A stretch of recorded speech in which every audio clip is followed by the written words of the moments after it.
Ask questions, don't just demand, right? Of course, just, paying your people just gets them to the door.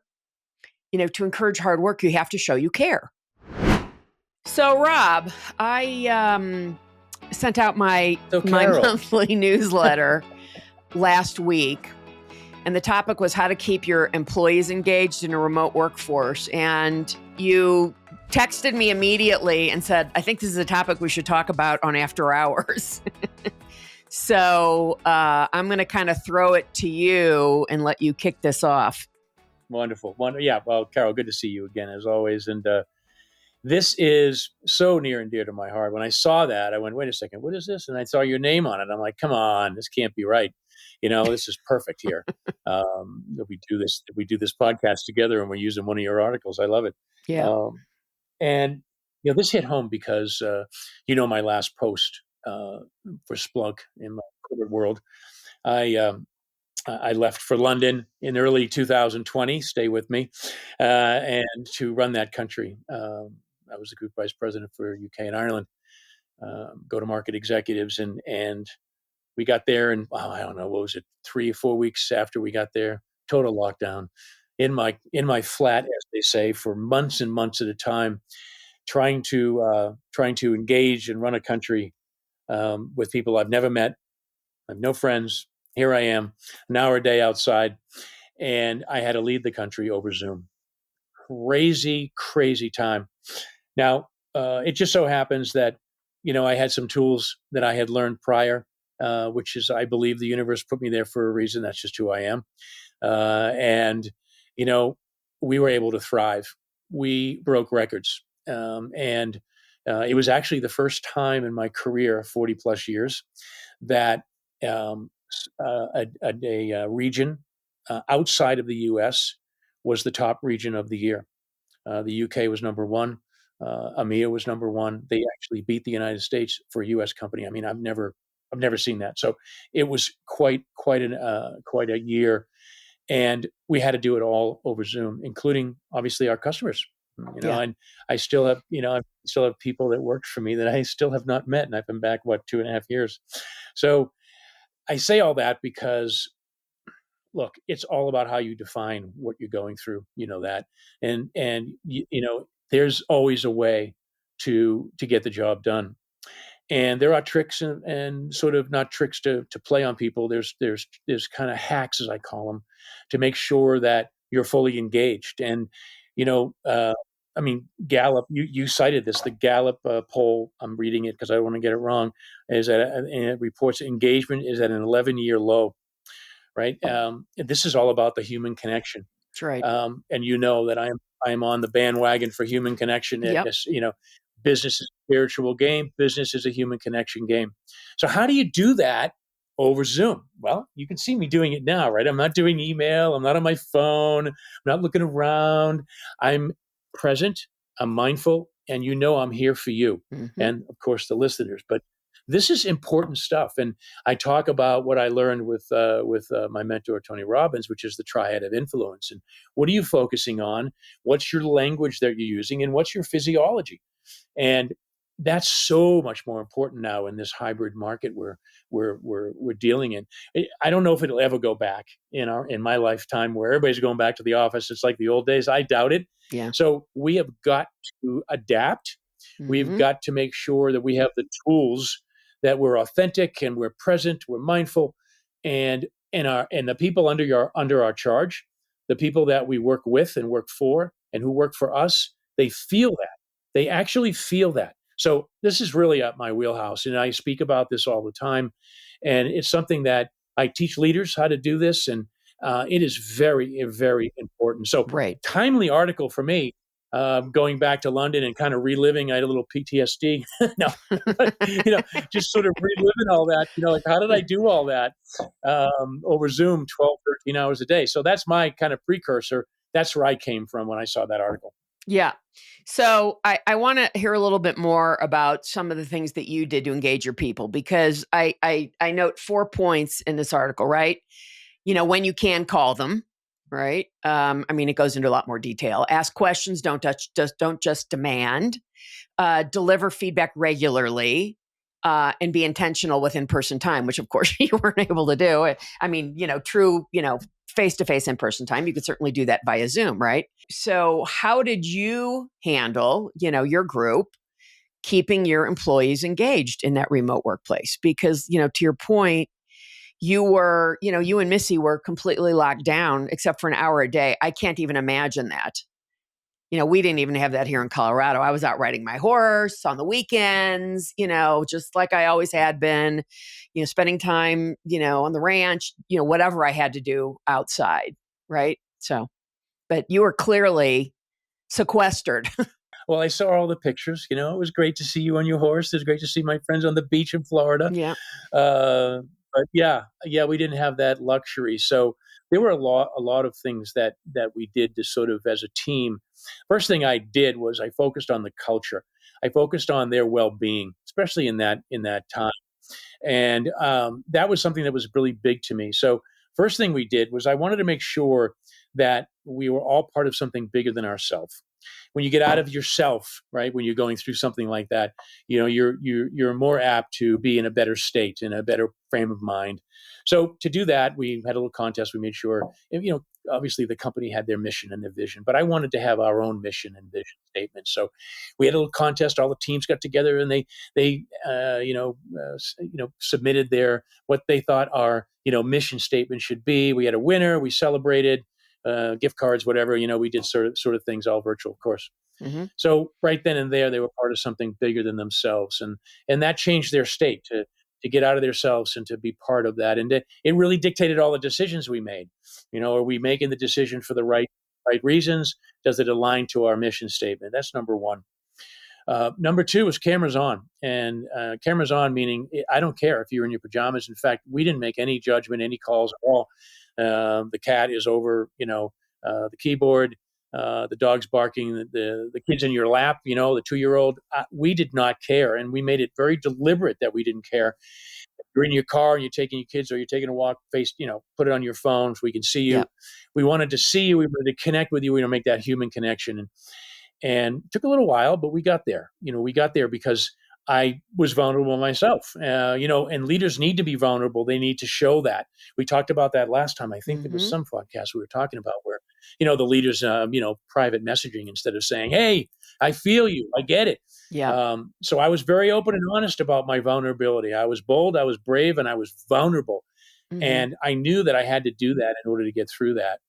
Now, the in-person stuff was cool because there were times where they kind of lifted some restrictions. So what I would do is I would take the train and I would go to the leaders or people under my I would go to their village and we would meet at a coffee shop. I'd take the train, however long it took. I took a train once for 2 hours to go see somebody and just have a cup of coffee. And we were practicing the social distancing. We didn't break any rules, but I was able to sit across the table and look into their eye and say, I'm here. I have legs, right? I'm here. What can I do to help? How can I serve you? And I think that I really went all in with the servant leadership principles and leading with empathy and making sure that, we got the business done, but, how are you doing? Are you okay? How's the family? Is everything all right? Do you? And I think that was really important for me. The other thing that we did was we had a common, consistent language. Yeah. So I talk a lot about the soft side in my practice, in my speeches. I mean, everybody says, "Oh, the empathy," and I'm all talking about all that stuff. But the reality is that we also have to focus on operational cadence and excellence. So how do we do that, right, without getting in their face and then even more pressure? And there are so many ways to do that because, first of all, they're not going to work for a company like we had if they didn't have that in their DNA. I wouldn't be leading the country if I didn't have that in my DNA. So I consider that at table stakes. I'm always on top of that. That's part of the business. But you also need to focus on that second side, which we did. We focused on the culture. I went all in with the culture. Yeah. And that was my focus. And the leaders took care of the operational cadence and excellence. They were the people that led with me. They knew that. They knew what I wanted. They understood the language, but it had to be consistent. So it was little things like if we got together on a call on all hands, even though they were virtual, or a forecast call, that mission statement would always be the forefront, the first slide. Hey, let's make sure we go over our mission statement for the next hour. Every decision we make for our customers, for ourselves, for our company, does it align to that mission statement? Here's our vision. And they just got sick of seeing the slides, but I did it every single time, you know. So I think consistent messaging is really key for that too. But I think it's showing that vulnerability and, lead from within in something like that. I had to lead from within. It was very clear that I had to do that. I had to show my vulnerability and be authentic about it because, shit, it didn't take much time for me to be vulnerable. I was stuck and I was there and I was living and breathing what they were living and breathing. So Yeah. there was nothing but true self in that whole experience. And what an amazing journey I had. What an amazing journey the team had. I'll never forget it, and it was something that'll stick with me and be a part of my heart forever. It's got a stamp on my heart. There's a number of things I heard you say listening to you, and as you were talking, I thought, well, really, the lowest common denominator here is not vulnerability, but empathy. Yeah, and yeah. you have to empathize with what other people are going through, right? It's fantastic to hear how you manage that and being empathetic to what other people are going through and doing fun things, even though you couldn't go anywhere, so that people still stayed engaged. Right. And I think, this is point 2 that I made, right? Ask questions, don't just demand, right? Of course, just, paying your people just gets them to the door. To encourage hard work, you have to show you care, right? Yeah. And it can't be inauthentic. Asking them, which I know you did, how they're doing, what they need from you, right? And any issues that they face is imperative, right? So It is. Whatever it takes to take care of them, right?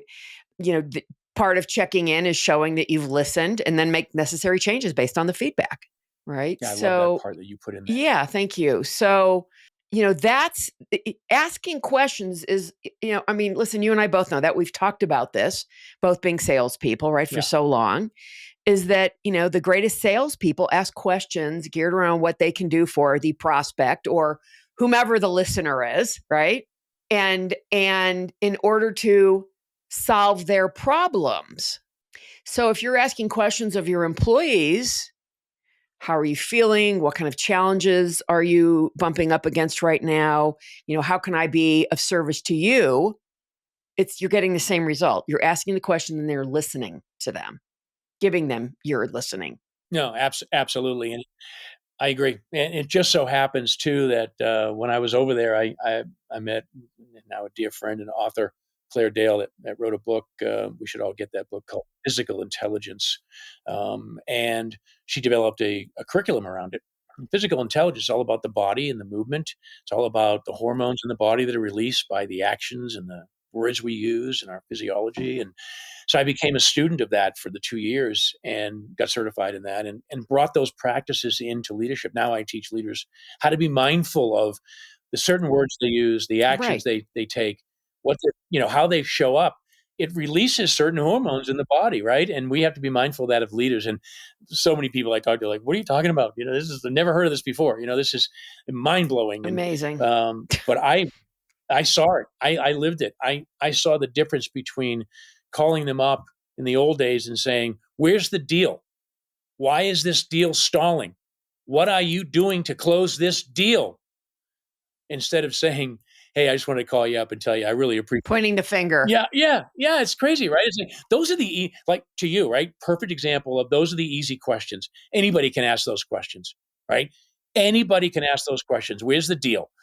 Anybody. Right. But not everybody can call up and say, how are you doing? It's interesting that you say that. It makes me think of, years ago when I was still, when I was headhunting, full time, I would often enough have candidates say to me, gosh, I've told you things I've never told a recruiter before. And after thanking them, because that's a massive acknowledgement, as you know.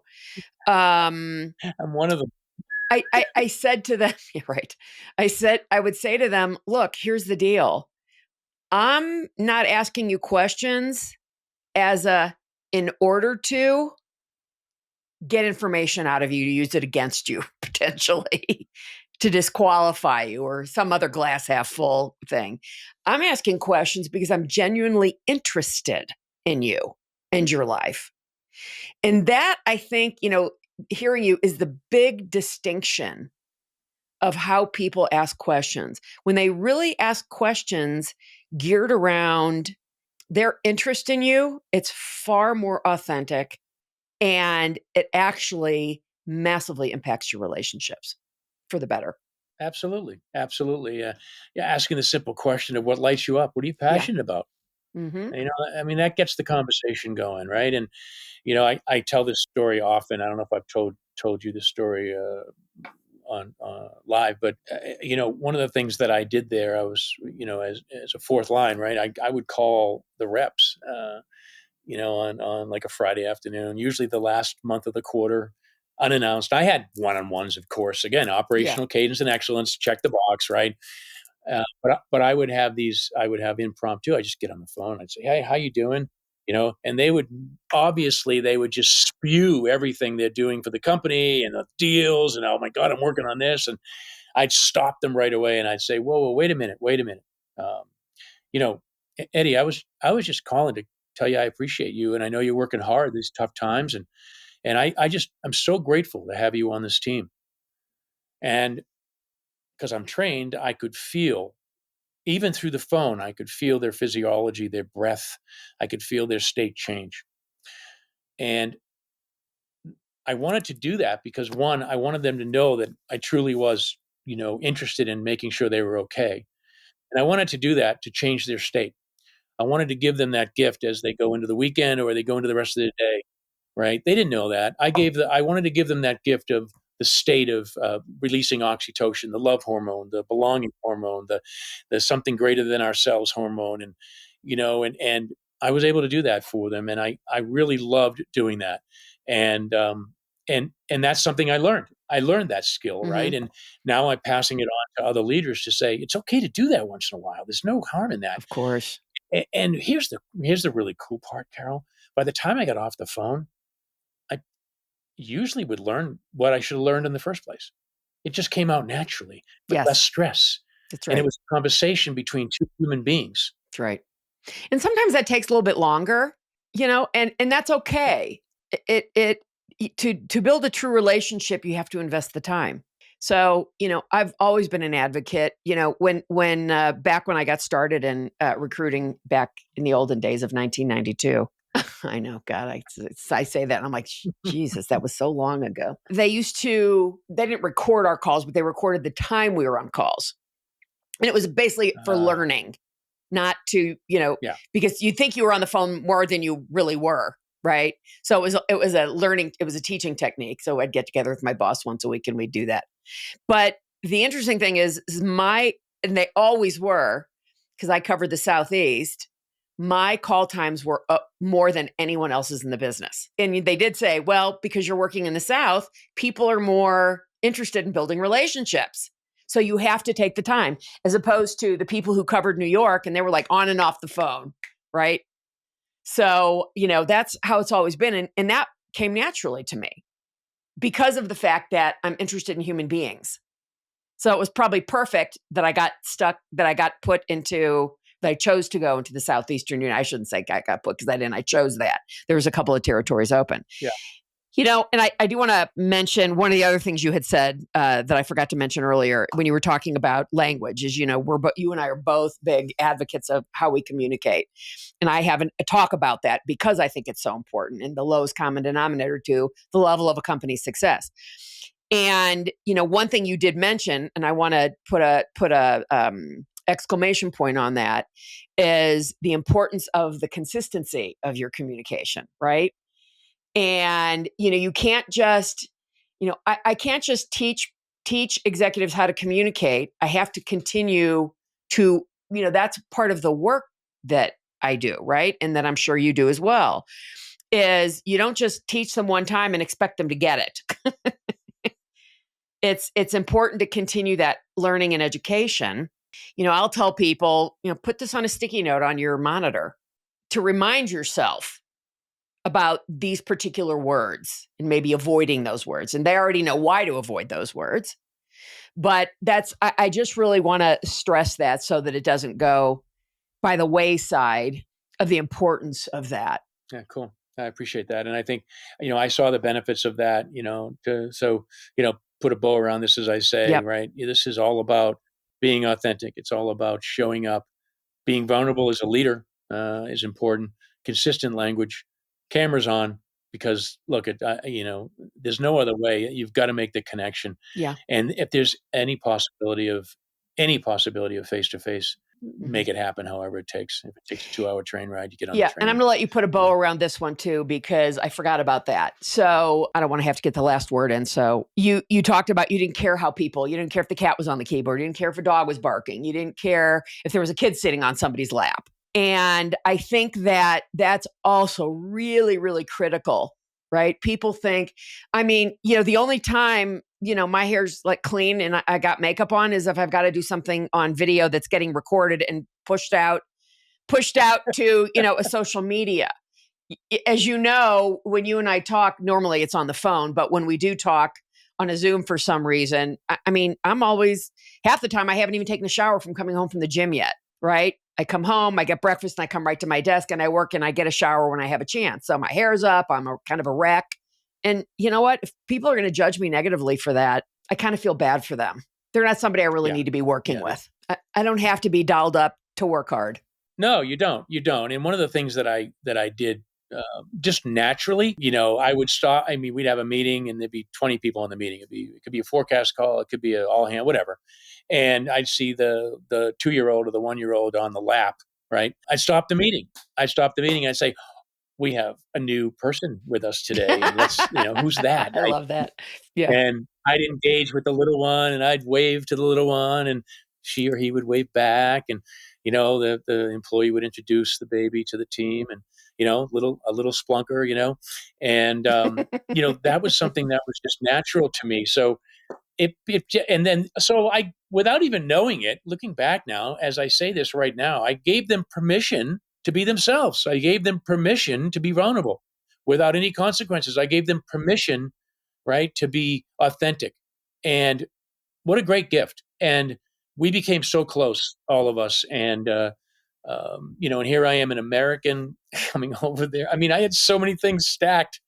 Didn't know anybody, and I'll say this, that some of the closest relationships dear to my heart, that's still in my heart, are those people over there. And we visited back and forth already. They've been to my house. It's like, this is just, last but not least, please, business is a spiritual game. Business is between humans. And we're so stuck on all the technology and the AI and all that's going on. I get it. The OG's not, I'm not saying don't do it. What I'm saying is please learn how to coexist, because in the end, that connection is going to take you to places that you could never imagine. Amen, brother. We'll see you next time. Great. Also, bye. Thanks for listening to Authentically Successful After Hours. I'm your host, Carol Schultz. And I'm your co-host, Rob Swymer. Hey, don't forget to click follow to hear more. And please leave us an honest review and rating so we can continue to improve and bring you more great stories. Thanks again for listening, and see you next time.